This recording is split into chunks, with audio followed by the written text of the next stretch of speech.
So even if you said, look, 500 were fake or 500 were juiced, whatever you want to say, it still doesn't make him anywhere close to becoming the second most in that column. So John Stockton is probably next where I would look and see how many of those might have been, juiced or generously given out. But still, John Stockton would be the all-time assist leader by far. So here's my question, and then I end it. Number one, why would John Stockton be next? Right? If the whole purpose of you doing this was to figure out what to do with the defensive player of the year for 87-88 year, the next person that should be on the list is Mark Eaton. It's very easy. You're already going to Utah. Or you ain't going to Utah, but you're already going to look into Utah. Just don't do Stockton. Do Mark Eaton. Right? Because the easy thing to do is say, hey, if Michael Jordan numbers dropped in his steals and blocks, who would get the defensive player of the year? Oh, there's Mark Eaton. He was second. Well, let me look into Mark Eaton. He's averaging 4 blocks a game. Utah Jazz is known for cooking the books for Stockton. Was they doing it for Eaton as well? And then when you do that and you do your 6 games like you did Michael Jordan, look at 6 games for Mark Eaton and be like, nah, they cooked the books for his blocks too. Because what we can see is that Alvin Robertson, as far as steals, he had a disparity. And Mark Eaton was second in disparity right behind Michael Jordan. So if Mark Eaton and Albert Robinson numbers drop like Michael Jordan's drop, what changes about the defensive player of the year? Right? So that's my challenge to y'all. Use your brain. Right?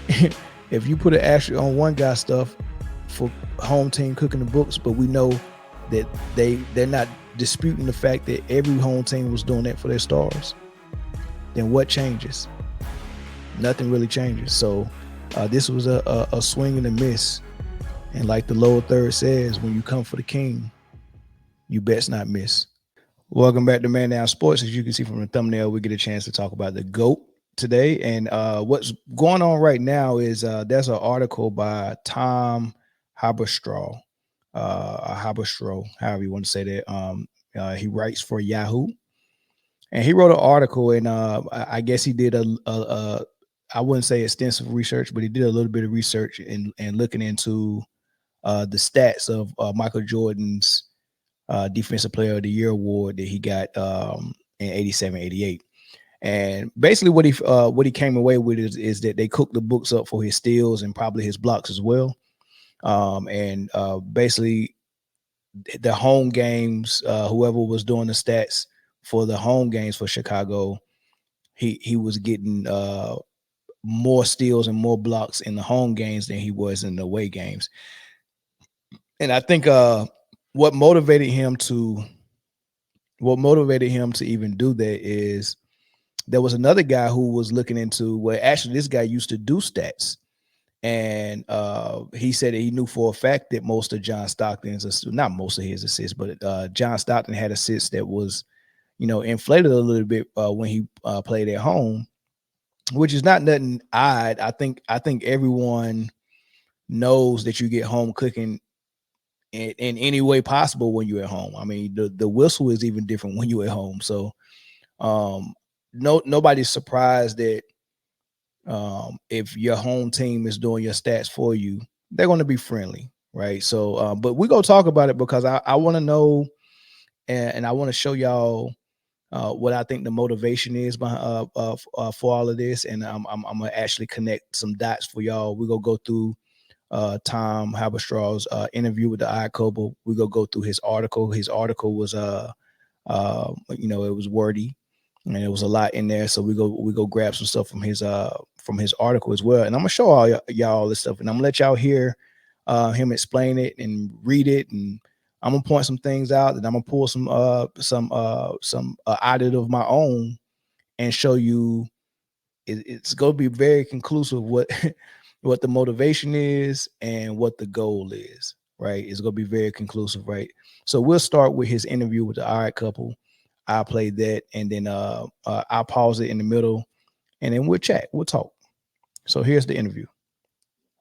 Instantly. Well, look, we gonna be able to talk with Tom Haberstroh about this around the. Our next guest writes for Yahoo Sports, and also you can check him out on Substack, TomTheFinder.com. We welcome in Tom Haberstroh. Tom, how are you?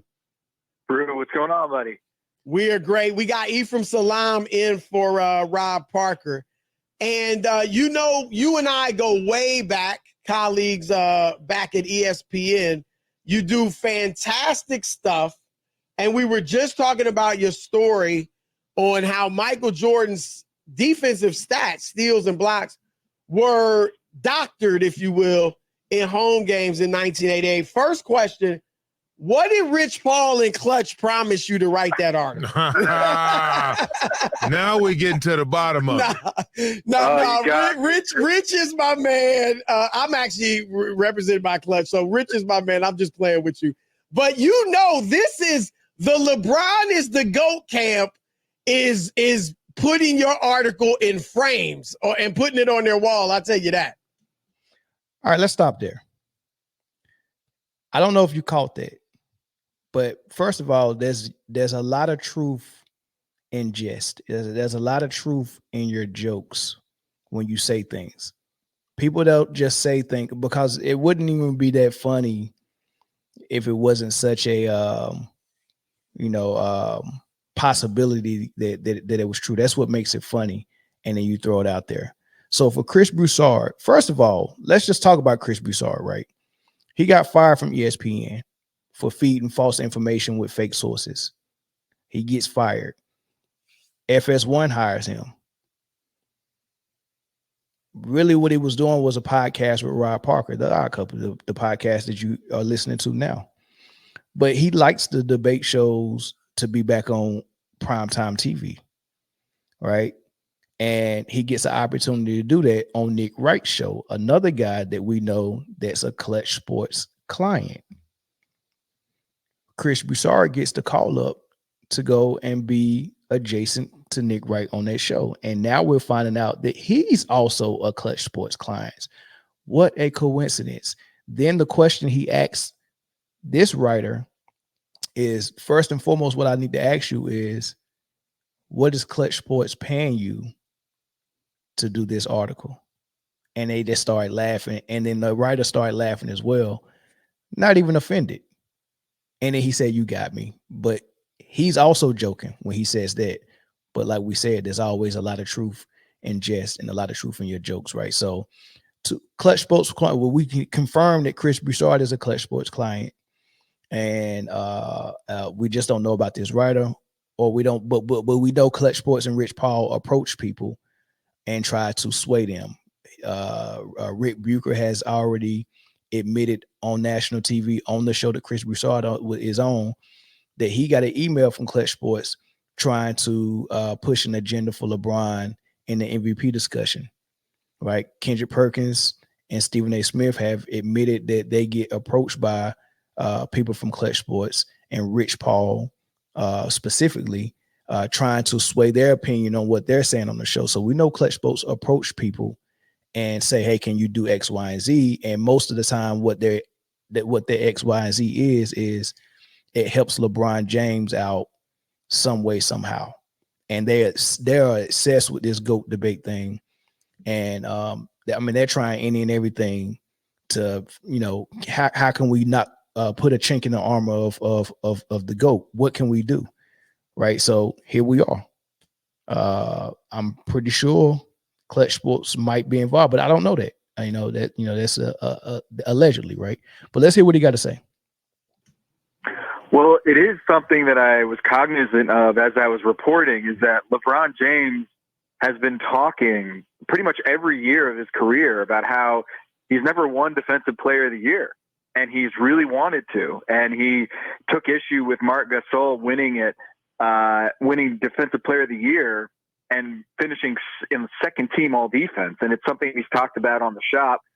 And I knew that Michael Jordan's Defensive Player of the Year award, just covering the league for as long as I have, it's one of the most consequential, if not the most consequential Defensive Player of the Year awards in NBA history, because it sets him apart. It is his crown jewel in a sense, compared to Magic, compared to Kareem, compared to LeBron, they don't have that on their resume. And so I always knew that it was a very special award. You know, Rudy Gobert has a Defensive Player of the Year. Like, it's not necessarily the Defensive Player of the Year is held in such high esteem. It's that it's a differentiator in the greatest of all time conversation. So he said he was always aware. I was always aware and cognizant of the fact that LeBron don't have a Defensive Player of the Year, but Jordan does. And in the GOAT debate, it separates Michael Jordan, in his opinion, because some people like when I tell you what my criteria is, it goes based on who the better basketball player is more than anything. So I'm not just sitting down Googling and counting awards and counting stats to figure out who the greatest of all time is. It's about who's the better player. And with you being the better player, are you doing it on both ends? Are you a complete player? And then is it leading to you winning? How often is it leading to you winning? How much did you win? Those things are very important when I talk about it. But he sounds like a guy who's just sitting around counting stats and counting awards.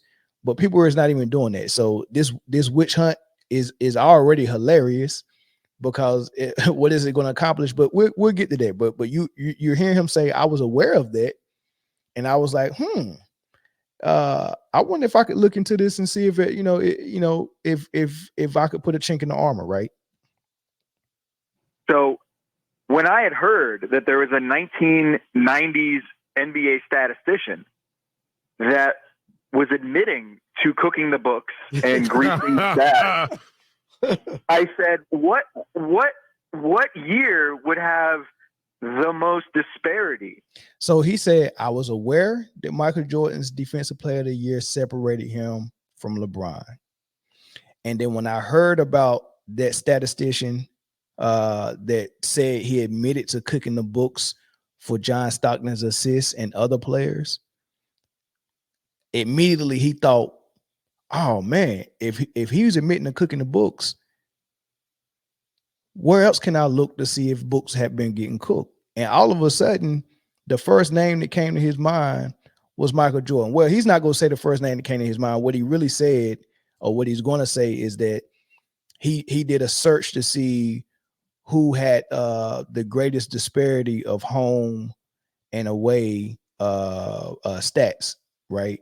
And he said Michael Jordan was on the top of that list, right? I can show you that. Here's the home and away. Right. So this is what he said. He said he searched for home and away differentiating. And you see Michael Jordan at the top. But you see the two names I got highlighted. I want you to keep those two names in mind because these are also Defensive Player of the Year winners. Mark Eaton won it 2 or 3 times, right? And coincidentally enough, guess who Mark Eaton played for? The Utah Jazz. Guess how all of this started? The statistician saying that the Utah Jazz was cooking the books for Stockton assists. Well, if they're cooking the books for Stockton assists, what were they doing for Mark Eaton's blocks? Because that's how he got his Defensive Player of the Years. But we'll get to that. Same thing, Alvin Robertson. If we know this is something that the entire league is doing, and home teams are doing it for their stars, how did we just skip the fact that Mark Eaton and Alvin Robertson also is number 2 and 3 right behind Michael Jordan, right? He forgets and just don't even mention that. He just mentioned Michael Jordan, but we'll get to that a little bit later. Between home blocks and home steals and the road. And I wanted to just research this objectively. And that's when it happened, guys. I researched it, and the guy that came on the top of that list was Michael Jeffrey Jordan, and I could not believe it. So according to him, he did this objectively, right? Which means I don't have no. He's trying to admit or trying to say I don't have no dog in the fight. I'm not trying to do this looking for anything. I just did a search to see what the disparity was with home and away, and Michael Jordan was at the top of the list. But if you was really being objective, why wouldn't you mention the other Defensive Player of the Years who were also candidates the year that Michael Jordan won it, that was number 2 and 3, right? That's just keep that in mind. Keep that in mind. So let's get acquainted with Mr. Tom Haberstroh. who is this guy, right? Well, I went to his Twitter and I wanted to figure. Let me see what type of things do you tweet, right? And one of the things I found was a very friendly. As a matter of fact, I won't even go there. I go here. A very LeBron friendly tweet, right? So now we got Chris Broussard admitting to being a Klutch Sports client. Then he jokingly say Tom might be getting his pockets greased to push this story out by Klutch. They laughed about it. But here's another story that he wrote that's a very LeBron friendly story. If you see it in highlight, the NBA draft is mostly a crapshoot, except for sons of NBA players. Data shows they're routinely overrated on draft night. And then he has a picture of Dale Curry, Steph, and Seth Curry, a picture of LeBron and Bronny, and a picture of Bronson's dad and Jalen Bronson. And I'm sitting here like, one of these things are not like the other. I'm looking at Steph Curry, who lit the NCAA on fire as a player. I'm looking at Seth Curry, who led the nation in scoring as a freshman, right? While he was playing at Liberty. And then Duke was like, we need you here. And he goes to play with Duke. So they did what they were supposed to do to get drafted. Jalen Brunson was one of the best players on a championship Villanova team.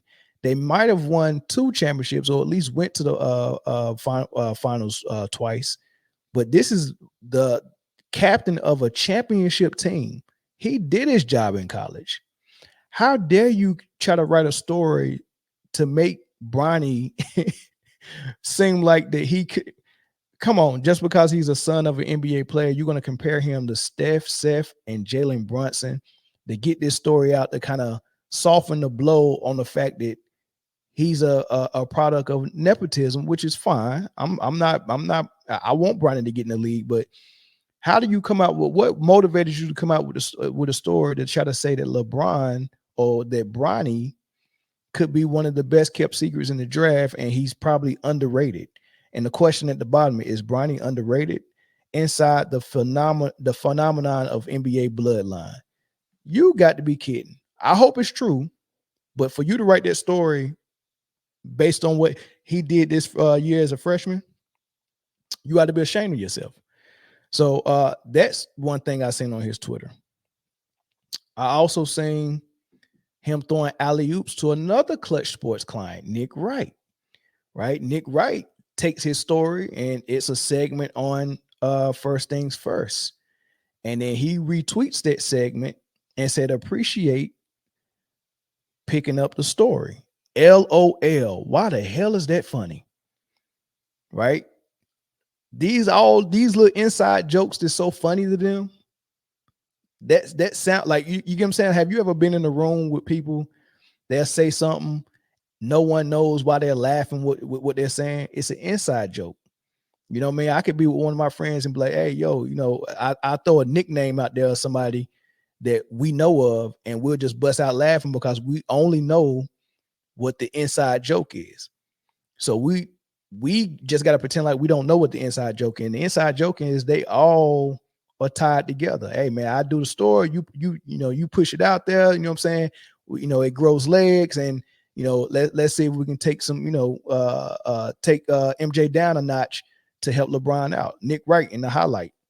The information that Tom uncovered is shocking if you've actually watched the games. Now that's funny that he said watch the games, right? Because remember, they're talking about home game disparity. So that's 41 games. It's 82 games in the season. 41 of them is on the road, 41 of them at home. So 41 games, they're saying if you watch the games. But it is incredibly damning and does put a giant asterisk next to MJ's Defensive Player of the Year. There's simply no getting around it. They want an asterisk there. So that way, when you in the GOAT debate, you can never say Defensive Player of the Year like that matters. And like, let's go change the fact that Michael Jordan was a 9-time all defensive first team player and a great defender. And even if you take the stats down a notch, great defender already.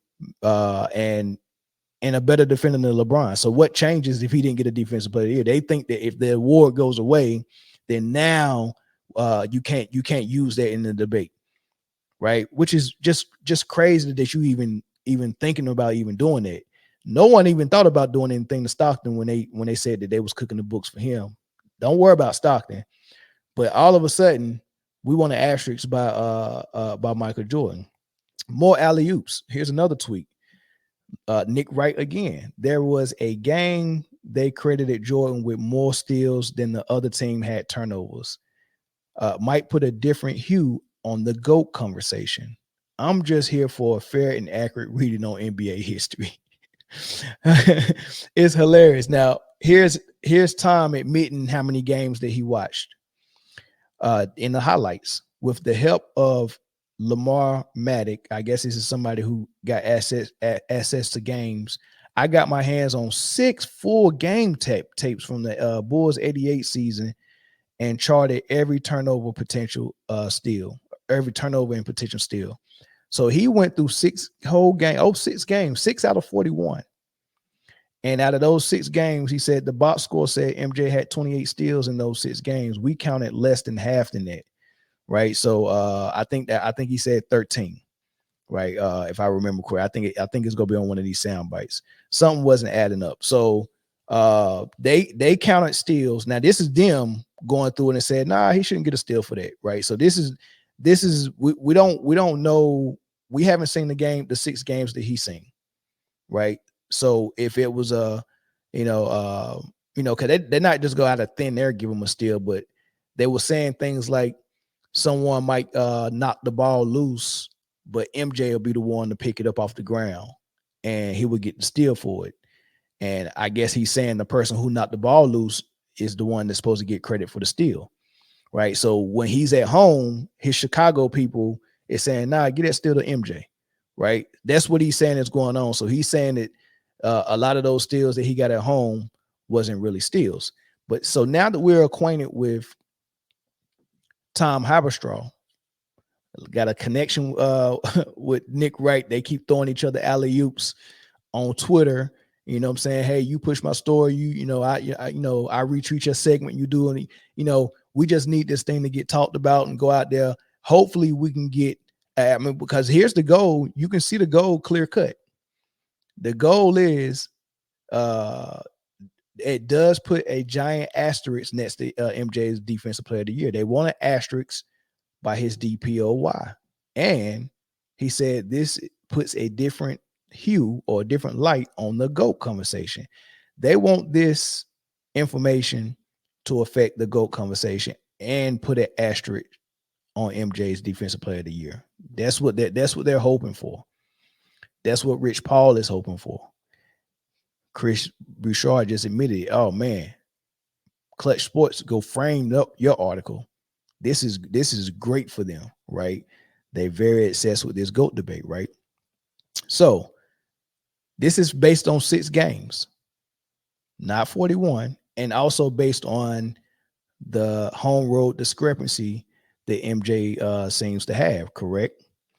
Right. So let's get into some more of the interview. He still was first team all defense there, right? That year, correct? Sure, he was. Yep. In the games you watched, Tom, did you feel like his defense was not nearly as good as advertised? Because we know steals don't just, that's not the measure of great defense. So what did you think of his defense overall? That's a very good question. So, okay, forget about the steals. Are you saying MJ wasn't a great defender? When you watch those 6 games, was MJ a good defender in those games? Like, because I'm trying to figure out why you think that if the steal total changed, that MJ still wouldn't get defensive player of the year. We go get to that. He was an amazing defensive player when he gambled, and it was successful. It was great. I mean, he was an amazing defender when he gambled. This is another thing they want people to believe about MJ, that the only thing that he was good at on defense was passing lanes, steals, and gambling. Oh, he's gambling, right? Like, that's a bad thing. But MJ didn't just gamble. He also stayed in front of his man and didn't let them get to the hole. He also came on help side defense and got a lot of blocks from the blind side or help side. right? He also contested shots. He also competed, right? He was a great defender. Just watch the game. But just because he gambled, just listen to how dumb he is, trying to sound objective, but at the same time slighting him. He was the best athlete by far. It was like he was transported from another planet, this guy. When you're watching him, remember, this is his 4th year in the league. He's 24, 25 years old, and he's just sensational. This guy was by far the best athlete. I remember watching a game, 2 of them, when he was playing the Hawks, and you almost forgot that Dominique Wilkins was on the floor. That's how magnificent he was on both ends of the floor. But the problem was, and Pat Riley... The problem was, okay, so he's this great athlete and amazing defender. He don't really want to give him credit for being an amazing defender. He want to say the only reason why he was doing this is because he was a better athlete than everybody. Somebody dropped him out, from another world. So that's just another way of saying he was playing with plumbers, and just nobody could, like, he was just more athletic than everybody. Like, he was just unreal, and his athleticism, it was everything. And no, it wasn't no effort. It wasn't the fact that he got in the gym and had and worked out on his body and could take contact and give contact and had quick hands, quick feet. He stayed in front of his man. He contested shot. Nah, none of that. He's just a great athlete, and he's just outperforming everybody as an athlete. That's what he wants us to believe. Talked about this in the papers, and I actually quoted it for my story. He was a very different defensive player than Michael Cooper, and very different than your standard guard, because he gambled so much. He was a guy that, like, he bet that he was going to get back to his man in time. If you made the pass to the open man, he was going to cheat off you and double and swipe and try to block your shot. And a lot of times it worked, and a lot of times it compromised the defense. And that don't make sense. He gambled, and he bet on himself that if he helps, he can get back to his man, which he admitted that he did. But he said a lot of times it worked, right? So if I got a plan on defense and it works a lot of the time, right? A lot, half the time is half. If I do it 10 times, if it worked half the time, it worked 5 times. If it worked a lot of the times, that's 7 or more, or at least 6 or more. So at the very worst, a lot of times it's 60%. So if I gamble and my gamble pays off 60% of the time, where's the bad? What is the bad in it? He's gonna say a lot of times it worked, and then he gonna say, but then again, a lot of times it compromised your team. How can it be both? How can it work a lot but compromise your team a lot? So it worked a lot, but it didn't work a lot. Now, if it worked a lot, that means it didn't work sometimes. They don't match. A lot and a lot don't match. A lot and sometimes. So sometimes it didn't work. Well, guess what? It don't matter what you do on defense. It's either going to work or not. It's not going to work every single time. So if you play zone and it works a lot, but sometimes it don't work, okay. Sometimes it don't work. Does that mean that the zone is not a good defense, not a good defense to use? No, it doesn't mean that. It just means you got scored on sometimes. But if it worked a lot, then that's a good thing. I think, we've talked about it, with whether his teammates, whether it's, Charles Oakley was out there, Horace Grant, Scottie Pippen, John Paxson, they were all out there and they were doing great defense too. But Michael was so much more athletic than everybody. And the thing was, I didn't want to take away from like his defense in general. Like, he was a good defender, but in terms of whether he got that many steals and got that many blocks, when I watched the film, I didn't see it. And another researcher that watched the games too, he would have 1 or 2 steals a game, but it wasn't 5, 6. And at times he had as many as 10 that season. Notice he just said he would have 1 or 2 steals a game, but it wasn't 5 or 6.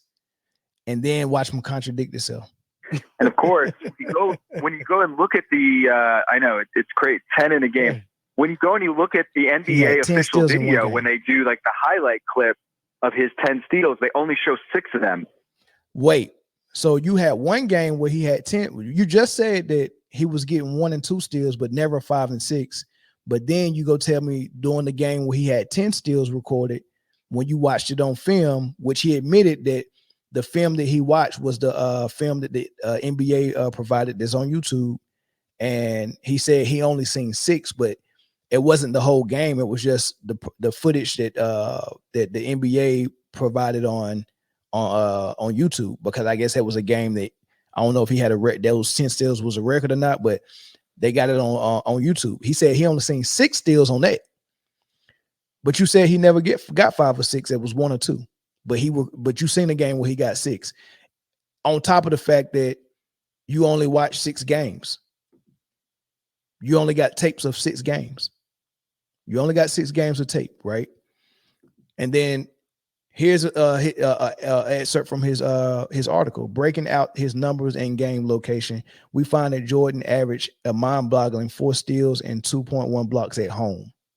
But on the road, those numbers shrunk to a normal rate of 2.1 steals and 1.2 blocks, right? So let's dig into what 2.1. Let's finish this. And that was when I was like, wait a minute, what's going on here? And so that's what led me down this path. So even 6 steals is my point being that whether they cooked the books or not, and it was like in the article, it was a common thing. That's just what was going on. It was common. But just watching him play both sides of the ball, like they didn't cook the books when he was scoring 35 a game, but just his presence and playing both sides of the ball, his energy, to me, doesn't negate that award, because to me, playing defense, like we were talking about, is bigger than the steals, is bigger than the blocks. It's about your presence out there and what you can take away from the opposing team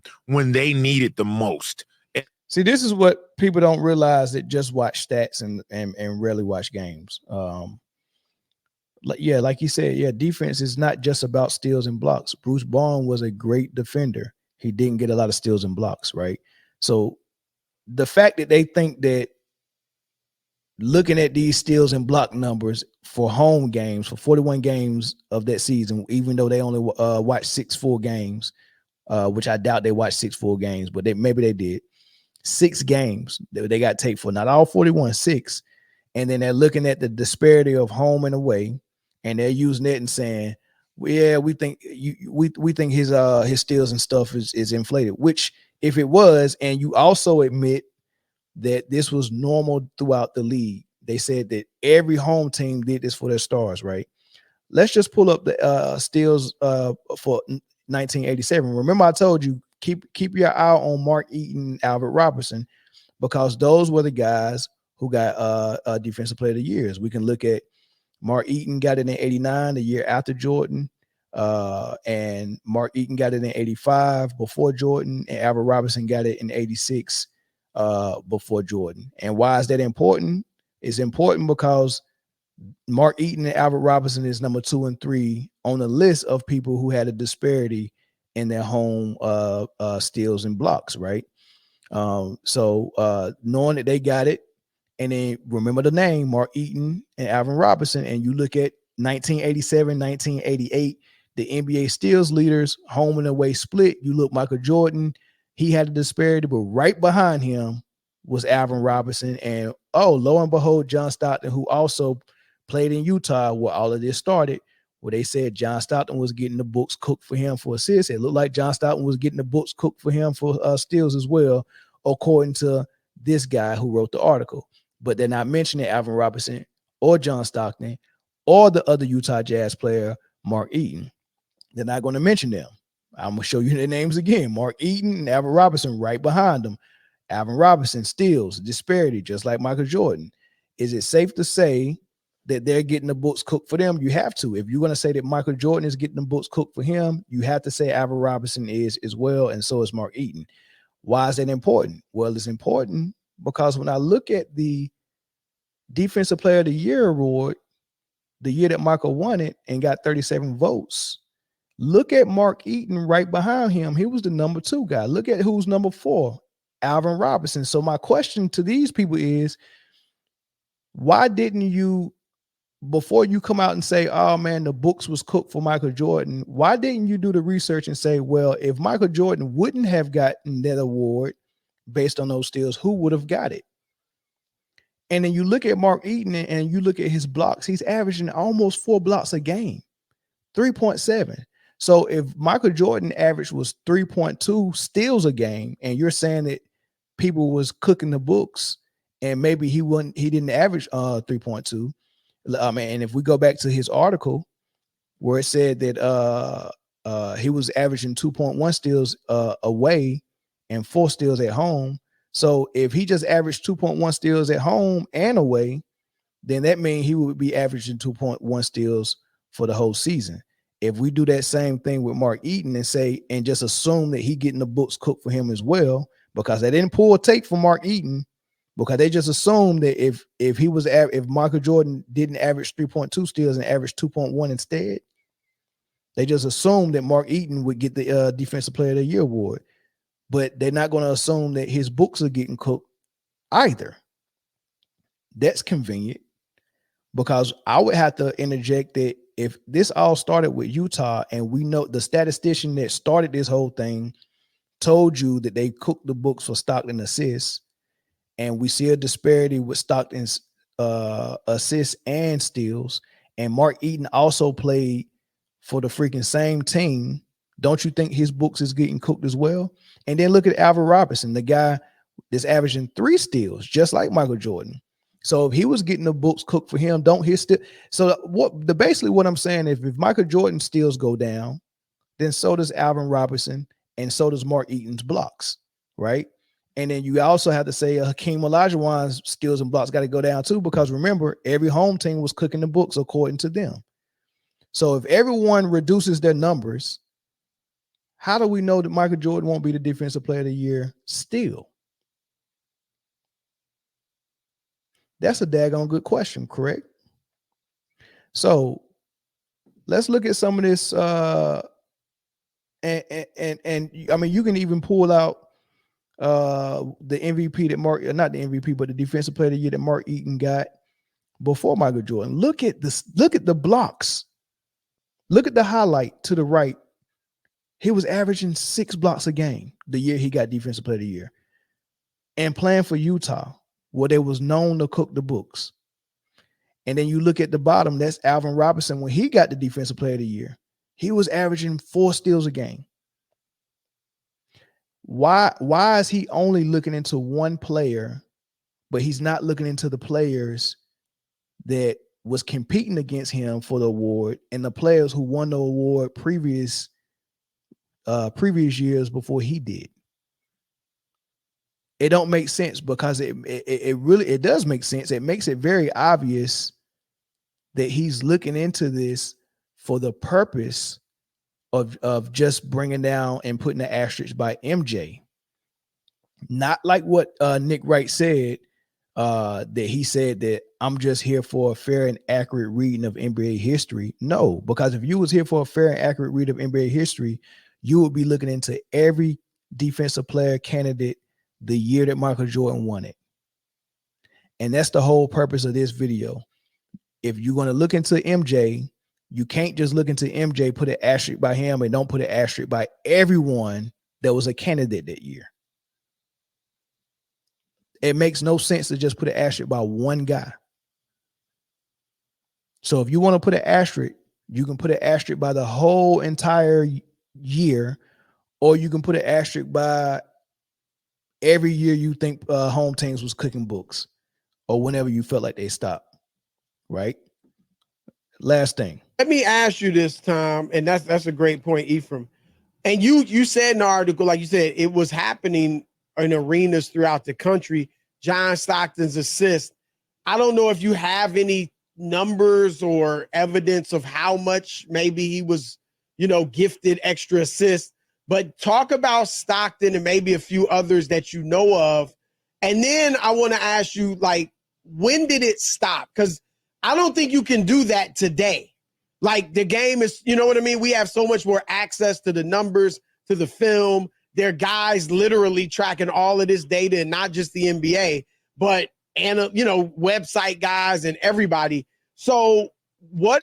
It's funny they said they don't think they can do it today, but if you look at the disparity, let me see if I can find it. If you look at the home disparity, look at 2022-23, Jaren Jackson Jr. He had a disparity of home and away stats as well for his blocks. That's interesting. 2005, 2006, Ben Wallace. Ben Wallace is on there 3 times. Right? So this notion that you don't think it can happen today, they're only throwing it out there just so they can say, well, it stopped at some point, but it didn't happen for LeBron because you can't do it today. Right? That'll be the next thing. What are some of the other guys where you think this stuff was happening, and when did it stop? And now the stats are pretty clean.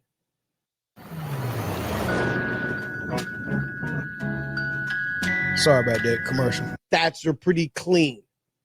It's a great question. And when I looked at the numbers, guys, Adam Silver's reign, Adam Silver's reign as commissioner is when it really stopped.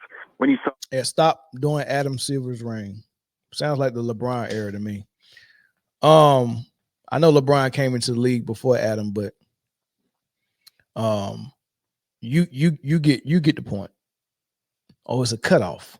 It's a cutoff. Adam Silver's reign. Right. So everybody before that was just getting the books cooked. But all of a sudden it stopped because Adam Silver put a stop to it, right? You could say that and take that liberty and say that, or you could say the home team probably don't need to do it like that no more, because the whole league is complacent in the fuckery, right? I mean, if you listen to them talk, man, just even with the Caitlin Clark stuff, they're suggesting that they change the entire league so she can get her points. They're saying make it a less physical league. Make those girls start fouling her. Make those girls stop defending her hard. Make those girls start being ruthless against her. Why not? It's for the money. You know what I mean? So we know the whole league is more is less competitive as far as we really want to beat each other, and more about the business and how much money can we make, how much can we grow the league. Them dudes back in the day was competing, right? But now it's like, oh man, grow the league, push the stars, you know, whatever the case may be, man. I mean, even when you seeing people, you're gonna praise people for these triple double numbers, knowing that in order for them to get those triple doubles, they got to play bad basketball. I got to hold the ball all day long and be the only person authorized to pass the ball to get an assist. But then when I get these triple doubles, I get put in the MVP discussion. Like, this whole thing is a hoax, right? So you don't need home teams to be favoring their star. The whole league favoring the star. And that's why the numbers are even with home and away. I mean, come on, man. Like, who, you know what? I digress. So a really big drop in the homer bias, whether that's assists, whether that's blocks and steals. You know, I didn't realize, but it is subjective.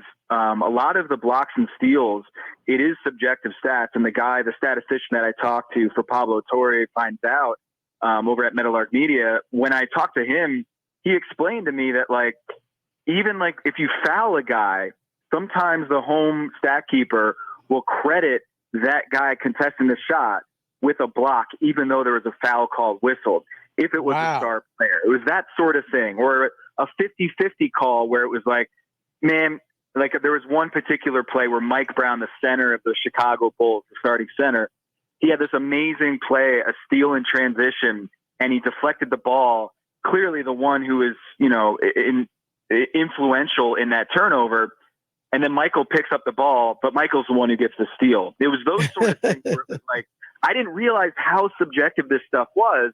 And if you look across history, Bill Russell and Wilt Chamberlain, this is what Bob Ryan, the legendary writer at the Boston Globe, Bob Ryan had told me that there were allegations left and right between Wilt's teams and the Boston teams. And I went and looked this up, guys. Those two guys, Wilt Chamberlain and Bill Russell, between them, they had 26 games in which they had 40-plus rebounds between them, okay? 40-plus rebounds in their career. In 26 of those 26 games, it was all at home. Wow. Wow. So Bob Ryan was telling me this, like, man, there were trading accusations left and right between the Lakers and the Warriors and the Celtics. And I was like, it can't be that true. But a lot of these records, these individual game records, a lot of them are taking place at home. And you can't just say, hey, they play better at home when it's like 80, 90% of these amazing figures are coming at home. And so that's what when you say, who else was doing this? The funny thing is, most of the people in my mentions or in my comments and whatnot are like, hey, do Stockton next. And what's funny about that is John Stockton is leading the assist total, like, all time by thousands of assists. Like, it's not like a couple hundred, but he only has 500 more assists at home career wise than on the road. And so even if you said, look, 500 were fake or 500 were juiced, whatever you want to say, it still doesn't make him anywhere close to becoming the second most in that column. So John Stockton is probably next, where I would look and see how many of those might have been, juiced or generously given out. But still, John Stockton would be the all-time assist leader by far. So here's my question, and then I end it. Number one, why would John Stockton be next? Right? If the whole purpose of you doing this was to figure out what to do with the defensive player of the year for 87-88 year, the next person that should be on the list is Mark Eaton. It's very easy. You're already going to Utah. Or you ain't going to Utah, but you're already going to look into Utah. Just don't do Stockton. Do Mark Eaton. Right? Because the easy thing to do is say, hey, if Michael Jordan numbers dropped in his steals and blocks, who would get the defensive player of the year? Oh, there's Mark Eaton. He was second. Well, let me look into Mark Eaton. He's averaging 4 blocks a game. Utah Jazz is known for cooking the books for Stockton. Was they doing it for Eaton as well? And then when you do that and you do your 6 games like you did Michael Jordan, look at 6 games for Mark Eaton and be like, nah, they cooked the books for his blocks too. Because what we can see is that Alvin Robertson, as far as steals, he had a disparity. And Mark Eaton was second in disparity right behind Michael Jordan. So if Mark Eaton and Alvin Robertson numbers drop like Michael Jordan's drop, what changes about the defensive player of the year? Right? So that's my challenge to y'all. Use your brain. Right? If you put an asterisk on one guy's stuff for home team cooking the books, but we know that they're not disputing the fact that every home team was doing that for their stars, then what changes? Nothing really changes. So this was a swing and a miss. And like the lower third says, when you come for the king, you best not miss. I'll catch y'all on the next episode.